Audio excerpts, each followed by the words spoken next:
pada raya ke-6 yang lepas, bersamaan dengan tarikh 5 April, Joe terbang ke Kemboja, yang mana tiket penerbangan telah ditanggung oleh kawannya dan dia juga diberi wang tunai RM2,000 sebelum berangkat ke sana.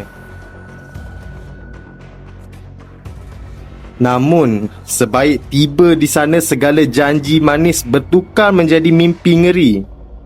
Joe berkata dia dibawa ke markas skamer ini dalam keadaan khayal selepas diberikan minuman di sebuah hotel mewah.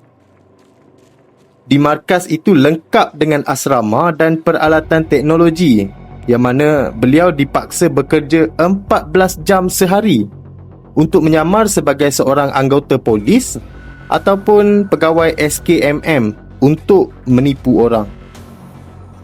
Katanya, dia dipaksa untuk capai sasaran antara RM50,000 hingga RM100,000 sebulan. Jika gagal, beliau akan diseksa, direnjat dengan elektrik atau dikurung dalam bilik tanpa makanan, hanya berbekalkan sebotol air untuk sehari.